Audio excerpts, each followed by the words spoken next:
జై శ్రీమన్నారాయణ. నేను మీ icon astrologer Gattupalli Suresh Babu. మనకి 2026 సంవత్సరం ఫిబ్రవరి 23 తారీఖు ఏంటనుకుంటున్నారా? మారేటువంటి గ్రహాలండి. ఇవి ఏ గ్రహమో తెలుసా అండి? కుజగ్రహం.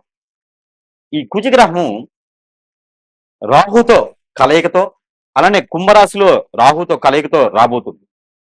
ఈ ఫిబ్రవరి 23 తారీఖు నుంచి ఏప్రిల్ 2 తారీఖు వరకు కూడా కుంభరాశిలో సంచరిస్తూ ఉంటుంది. అందులోనూ రాహుతో పాటు ఉంటుంది. మొదటిగా అధ్యయనంలో, అదే మొదటి భాగంలో, మొదటి వారంలో కూడా షష్టగ్రహ కూటమిలాగా ఏర్పడుతుంది కుంభరాశిలో. ఆ తర్వాత రాహుతో ఈ యొక్క ఏప్రిల్ 2 తారీఖు వరకు కూడా రాహువు కుజుడు కలయికతో ఉంటారు కాబట్టి ఆపోజిట్ సైన్ కేతువు కూడా వీరికి సహకరించేసి ఒక శుభ దృష్టి అశుభ దృష్టి ఇక ద్వాదశ రాశుల వారి మీద ఎలా ఉండబోతుంది, వారి యొక్క జీవితంలో ఎలాంటి మార్పులు రావబోతాయి. అలానే మరొక విషయం కూడా ఏంటి అంటే కనుక నూతన సంవత్సరం కూడా ఆరంభం అవబోతుంది. మన యుగాది నుంచి నూతన సంవత్సరం ఆరంభం కూడా ఈ కుంభరాశిలో రాహుతో పాటు కూడినటువంటి కుజుడు ఉండడం జరుగుతూ ఉంది. కాబట్టి ఈ మేర ఎలా ఉండబోతుంది ద్వాదశ రాశుల వారికి చూసినట్లయితే, ఎవరెవరి జీవితంలో పెళ్లిళ్ళు చేసుకుంటారా, ఎవరెవరి జీవితంలో అన్యోన్యంగా ఉన్నటువంటి దాంపత్యం ఉంటుందా, ఎవరెవరి జీవితంలో వీరి యొక్క రాహు కేతువు అందులోనూ కలయికతో ఉన్నటువంటి కుజుడు వీరి యొక్క శుభ అశుభ ఫలితాలు ఏ రాశి వారి మీద ఎలా ఉంటాయి, ఆ తర్వాత బిజినెస్ చేసుకునే వారు విదేశాలకు వెళ్ళే వారికి ఎలాంటి శుభ ఫలితాలు ఉంటాయి, ఏది ఎప్పటివరకు తెలుసా అండి? ఫిబ్రవరి 23 తారీఖు నుంచి ఏప్రిల్ 2 తారీఖు వరకు కూడా వీరి యొక్క గోచార స్థితిగతుల ప్రకారంగా ఈ యొక్క గ్రహరీత్యా దోషాలు ఏమున్నాయా, వీరి యొక్క స్థితిగతులు ఎలా ఉన్నాయో చూసినట్టయితే కనుక ఒకసారి మనం పరిశీలన చేస్తున్నట్టయితే ద్వాదశ రాశుల్లో ఒకటైనటువంటిది ద్వాదశ రాశుల్లో ఒకటి మేషరాశి. ఈ మేషరాశి వారికి ఈ ఫిబ్రవరి 23 తారీఖు నుంచి ఏప్రిల్ 2 తారీఖు వరకు అంటే కుజుడు రాహుతో కలయిక కుంభరాశిలో. కాబట్టి దీని వలన ఈ యొక్క మేషరాశి వారికి ఎలా ఉండబోతుంది అంటే కనుక మీకు ఒకటి కలిసి వస్తుందండి. అది ఏమిటంటే కనుక మీకు ఆర్థిక రకమైనటువంటి సమస్యలు ఏమైనా ఉంటే కనుక నెరవేరుతాయి. తొందరపాటు నిర్ణయాలు అయితే ఖచ్చితంగా తీసుకోవద్దు. అలానే ఈ తొందరపాటు నిర్ణయాల వలన మీకు ఎవరైనా తెలిసిన వారు బంధుమిత్రులు కానీ, దూరపు బంధువులు కానీ, ఫ్రెండ్స్ కానీ, కొలీగ్స్ కానీ వీరి వలన మీరు ఖచ్చితంగా ఇబ్బంది పడేటువంటి యోచన ఉంది. అలానే విదేశీయాన్ని ఎవరైనా చేయాలనుకుంటే చేయండి. కానీ తొందరపాటు నిర్ణయాలు తీసుకొని ఆలోచన లేకుండా చేయడం ద్వారా ఆరోగ్య సమస్యలు వచ్చేదానికి ఉంటుంది.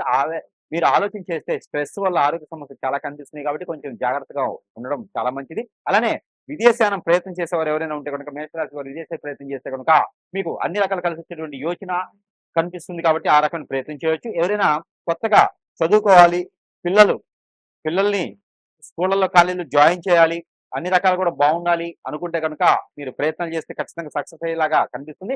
అలానే ఉద్యోగ మార్పిడి అయితే కనుక కనిపిస్తుంది, ఆ ఉద్యోగం స్థల మార్పిడి కనిపిస్తుంది. అలానే ప్రమోషన్స్ కూడా బాగానే కనిపిస్తాయి. ఏప్రిల్ 2 తారీఖులో ప్రయత్నం చేస్తే కనుక మేషరాశి వారికి ప్రమోషన్స్ కూడా బాగా కనిపిస్తున్నాయి. కాబట్టి జాబ్ లో ప్రమోషన్స్ ఏమైనా కావాలి అంటే కూడా ప్రయత్నం చేయండి. ఖచ్చితంగా పై స్థాయికి వెళ్ళేటువంటి ఆలోచన యోగ్యత కూడా కనిపిస్తా ఉంది. ఇకపోతే చివరిలో చెప్పిన చిన్న పరిహారం కూడా చేసుకోండి. ఇక అన్ని రకాలుగా పెళ్లి కాని వారు ఎవరైనా ఉంటే కూడా పెళ్లి సంబంధాలు కుదిరించుకొని పెళ్లి కూడా చేసుకునేటువంటి యోచన కనిపిస్తా ఉంది. అలానే ఇంట్లో మీ నాన్నగారి తరఫున ఎవరైనా బంధుమిత్రులు కనిపిస్తున్నారు కాబట్టి ఆ మేర ప్రయత్నం చేయండి. లవ్ మ్యారేజ్ అయితే సక్సెస్ అవ్వు మేషరాశి వారికి.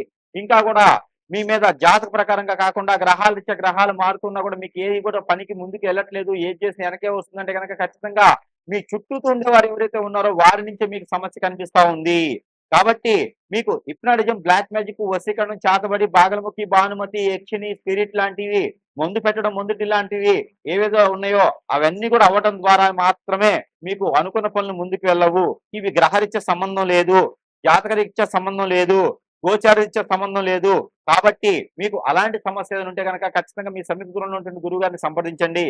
చిన్న చిన్న సమస్యలు ఉంటే కనుక ఖచ్చితంగా ఈ చిన్న పరిహారం చేసుకున్న అదృష్టవంతులు అయితే అవ్వచ్చు. కానీ ఈ రాశి వారైతే కనుక ఖచ్చితంగా ఇలాంటి పరిహారం ఒకటి చేసుకున్నట్లయితే మనం అనుకున్నట్టుగా మీలో ఉన్నటువంటి దోషాలే కావచ్చు, ఈ యొక్క రాహు కేతువుది, దాంతోపాటు కుజునిది, ఈ దోషాలు ఎవరికైతే ఉన్నాయో వారు ఎక్కువగా ఇలాంటి పరిహారం చేసుకోవడం ద్వారా అన్ని రకాల సానుకూలమైనటువంటి వాతావరణం అయితే మీకు లభ్యపడేదానికి అవకాశం ఉంది. కాబట్టి ఈ పరిహారం అయితే మీకోసం. ఎవరి జాతకంలో అయినా సరే రాహుకేతు దోషం ఉంది అనుకున్నప్పుడు ఈ యొక్క రాహువు కుజుడితో పాటు కుజుడు రాహుతో పాటు సంచరించేటప్పుడు, అది కూడా కుంభరాశిలో సంచరించేటప్పుడు ఈ యొక్క చిన్న పరిహారం చేసుకోవాలి. అది ఏమిటో తెలుసా అండి? ఉలవలు ఒక పావు కిలో, గోధుమలు ఒక పావు కిలో, పచ్చ పెసలు ఒక పావు కిలో, అలానే కందులు ఒక పావు కిలో. ఇవన్నీ కూడా తీసుకొని మీరు నైట్ పనుకునేటప్పుడు మీ వద్ద పెట్టుకొని పనుకోవాలి. అంటే మీ తల దగ్గర కావచ్చు, మీ పక్కన కావచ్చు పెట్టుకొని పనుకోవాలి. తెల్లవారి లేచిన తర్వాత ఇది మీరు మంగళవారం నైట్ చేయాలి. తెల్లవారి లేచిన తర్వాత అవన్నీ కూడా మీకు సమీప దూరంలో ఎక్కడైనా ఇవి నవగ్రహాలు ఉంటాయి.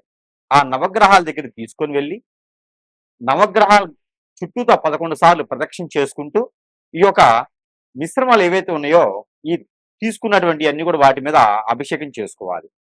దాని ద్వారా మీకున్నటువంటి గ్రహరీత్యా దోషాలన్నీ కూడా చిటికలో పటాపంచలైపోయి మీకు వివాహాలు ప్రాప్తి పొందుతుంది. విదేశానికి శుభప్రదంగా వెళ్ళేదానికి ఉంటుంది. ఆర్థిక స్థితిగతులన్నీ కూడా మెరుగవుతాయి. అలానే మరొక పరిహారం పెసర గుగ్గిళ్ళు ఉంటాయి. పెసలు ఉంటాయి కదా! అవి గుగ్గిళ్ళు, గుడాలు వండాలి. ఆ పెసలు గుడాలుగా వండి ఒక కిలో సుమారుగా వండి దాంట్లో కొబ్బరి పౌడర్ ఉంటది. ఎండు కొబ్బరి పౌడర్ ఉంటుంది. ఆ పౌడర్‌ని కలిపేసి దాంట్లో బెల్లం లేదా షుగర్ కలపాలి.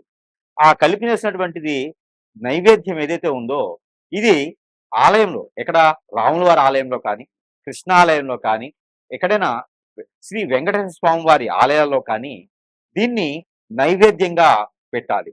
ఆ నైవేద్యాన్ని ఇరువురికి కూడా మీరు ప్రసాదం కింద తీసుకోవడం వలన, ఇవ్వడం వలన కూడా దీని వలన మీకు అన్ని రకాల గ్రహ దోషాలు కూడా పటాపంచలైపోయి మీ ఆరోగ్య సమస్యలన్నీ కూడా నెరవేరుతాయి. అలానే ఈ రాసుల వారికి ఈ చిన్న పరిహారం అయితే గనక ఖచ్చితంగా మీకోసం. ఏమిటంటే గనక మీకు కుజ దోషం, రాహుకేతు దోషం ఏమైనా ఉందా? అయితే మీకు మీ పొలాల్లో కావచ్చు, ఒడ్ల మీద కావచ్చు, గట్ల మీద కావచ్చు, మీ ఇంట్లో కావచ్చు, నర్సరీ నుంచి తెచ్చుకొచ్చే మొక్కలు కావచ్చు, మీరు అపార్ట్మెంట్‌లో ఉంటే ఆ మొక్క ఒకటి తెచ్చుకుంటే సరిపోతుంది. ఏమిటనుకుంటున్నారా? అరటి మొక్క. ఈ అరటి మొక్క గాని, అంటు గాని ఏమైనా ఉంటే తీసుకొచ్చుకొని, దానికి ఒక పసుపు తాడు అది ఎట్లాగా కావాలి అంటే గనక ఆడవారైనా, మగవారైనా సరే. ఒక తెల్లని దారం, మిషన్ దారం ఉంటుంది కదా! అది తీసుకొచ్చుకోవాలి. అది మీరు ఎంతైతే హైట్ ఉంటారో బొటనవేలు, కాలి బొటనవేలు దగ్గర నుంచి తల వరకి కూడా ఇలాగ కొలుచుకోండి. పోగులు పోయండి. ఆ పోగులు 9 ఉండాలి. 9 పోగులు పోసి, దానికి పసుపు, గంధం, కుంకుమ రాయండి. రాసిన తర్వాత ఆ దారానికి 7 ముళ్ళు వేయండి. 7 ముళ్ళు వేసిన తర్వాత దానికి ఒక పసుపు కొమ్ము కట్టండి. దానికి ఒక తమలపాకు కట్టండి. దానికి ఒక మామిడాకు కట్టండి. ఇలాగా కట్టినటువంటి ఆకులతో ఉన్నటువంటిది ఇది తీసుకొని వెళ్లి ఆ ఒక గురువారం రోజు కానీ, మంగళవారం రోజు గాని చేయాలిది. ఇది ఎప్పుడు ఏప్రిల్ 2 తారీఖులోపు చేయండి. ఇది తీసుకొని వెళ్లి ఆ అరటి కొమ్మకి, అరటి మొక్కకి కట్టేసేయండి. 3 ముళ్ళు వేసేసేయండి. వేసేటప్పుడు మీకున్నటువంటి దోషాలు ఏవైతే ఉన్నాయో, ఆ దోషాలన్నీ కూడా మీకు ఇంతటితో పటాపంచలైపోవాలి. ఉపశమనం లభించాలి అని మొక్కుకోండి. తర్వాత ఒక ముగ్గురికి అదే రోజున టిఫిన్సో, భోజనమో పెట్టండి.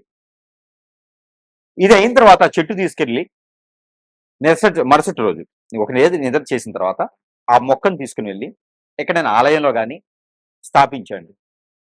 మీ పొలాలుంటే పొలాల్లో స్థాపించండి. ఈ 2 లేదనుకుంటే ఇంట్లో ఉంచకండి.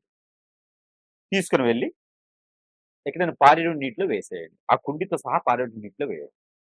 ఇలా చేయడం ద్వారా కాలసర్ప దోషం, నాగదోషం, కుజదోషం, కలస్త్ర దోషం, దాంట్లో కూడా రాహుకేతు దోషం, భార్యాభర్తలు దూరమైన, పెళ్ళైన తర్వాత దూరమైన, పెళ్లి కావట్లేదనుకున్నా, ఎంగేజ్‌మెంట్‌లో సంబంధాలు ఆగిపోయినా, దగ్గర దగ్గరకి సంబంధాలు పోయినా కూడా ఈ యొక్క పరిహారం చేసుకుంటే అదృష్టం అనేది మీ వరకు వస్తుంది. అలానే అదే అరటి మట్ట తీసుకొని అదే రోజున మట్టలో దీపారాధన చేసి 2 ఒత్తులేసి, ఆవు నెయ్యితో దీపారాధన చేసి నీటిలో వదలండి. మనం కార్తీక మాసంలో వదులుతాం కదా! అలాగా నీటిలో వదలండి. ఎక్కడైనా చెరువు, కుంట లేకపోతే మీ ఇంట్లో ఉన్నటువంటి గాబులు ఇట్లా బకెట్‌లో నీళ్లు పట్టి దాంట్లో వదలండి. కొండెక్కేదా దాన్ని అలా వదిలేసేసేయండి. ఇలా చేయడం ద్వారా ఆర్థిక సమస్యలు, ఆరోగ్య సమస్యలు కూడా మీకు ఇలా పటాపంచలైపోతాయి. ఈ ప్రయత్నాలు చేసుకొని అదృష్టవంతులవ్వండి.